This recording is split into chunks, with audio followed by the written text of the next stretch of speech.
komision, caktohet një komisioner nga ILKBI dhe thotë rasti ankesa e paraqitur qofse s'është vende gjoba të gjobisin, të marrin masën që ndërpritet. Masane janë organet e kuvendit të cilit shmojnë. Kjo është shkelje që ka bërë. A është e tillë që të shkarkohet presidentin nga detyra që bën një punë dytë? Pra që se kështu i bin, parim bën një punë dytë, jo shtetërore, pra punë private. Se ka gjetë kohën bosh, tani këto e çmojnë. Pra kjo duhet çmohet që rast mas rasti që ndodh kjo. Sepse këtu çfarë do këtu thuan lloj gjërash, edhe në fund fare ngelet në i retorik. Pra duhet i qëndrojmë ligjit e jo llafeve. Po llafe, po vjen lëvizje. ILKBI. Ora s'është ILKBI për konfliktin e interesit është e fundit, çfarë ose kanë shumë shkronja këto. Dhe këto që kanë shumë shkronja ose dosin shumë dhaja janë bosh, të kesh parasysh. Po. Janë shumë me. Pa është e bukur kjo kur ka shumë shkronja shumë do. Ja je këtu. Ka s'ka, nëse ka, merren masat ndërpritën. Dhe e dyta kjo shkelje. Është e tillë që duhet shkarku. Janë shumë thjeshta.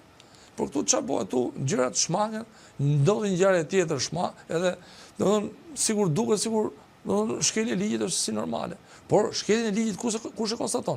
Nuk e konstaton retorika politike ose debatet politike, e përcakton organi kompetent. Dhe i kemi bërë këto organe marrin rroga ta zgjidhin këtë punë.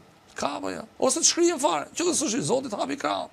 S'ka asnjë problem. Avokat, sa përgjegjësi ka klasa politike për këtë që është krijuar me sistemin e drejtësisë? Se tani këta ngrihen edhe sulmojnë një sër institucionës, pastaj thonë për një sër institucionës thonë që po punojnë mirë, në anën tjetër punët në avokati, unë kam dëgjuar shumë avokatë që thonë na vonojnë çështjet e duam nga 15 vite për një çështje, po na prishen punët. Sa përgjegjësi kanë këta aktorë të politikës sot për këtë situatë që është vetë komplet sistemi i drejtësisë, po merren vetëm me një institucion, se unë më shumë jam i fokusuar te SPAK-u për shkak të ngjarjeve politike, por ju e shikoni nga ana specifike dhe teknike për shkak se drejtësia është fjalë komplekse, nuk është vetëm një. Është saktë dhe përgjigjja ime është tani drejtësia është shkatruar nga sistemi politik. Pse? Pse është shkatruar nga sistemi politik? U bë një reformë drejtësi. I tham qytetarëve shqiptar, do të sulmohet krimi, korrupsioni dhe do keni drejtësi. Tani shumë bukur e marrim të mirëqen si SPAK-u punon. Tani çfarë ti themi këtij personit që kërkon pronën? Ky kërkon pronën. I themi atë. Ti do pronën, është dënu, është çu Ilir Beqja është në burg. Ora unë du pronën, s'kam lidhje me Ilir Beqjan. Ose është fut Dhevelia në burg. Ora s'kam lidhje me këto. Unë du pronën time. Por unë du pronën. Jo, ti je mirë thot. Shiko lajmet, shif lajmet mjes, edhe Ilir Beqja është fut në burg. Qytetarët ne duhet të japin drejtësi. Lufta ndaj korrupsionit është gjë tjetër, drejtësia. Dhe pse i thonë sistemi drejtësisë? Që jep drejtësi. Drejtësi nuk është një pakicë, por shumica e popullit. Edhe mazhoranca që drejton popullin ka marrë votat e shumicës. Tash ne do respektojmë shumicën e popullit, i ofrojmë drejtësi. Klasa politike ka për detyrë të rregullojë sistemin e drejtësisë, këtë që boni vetë.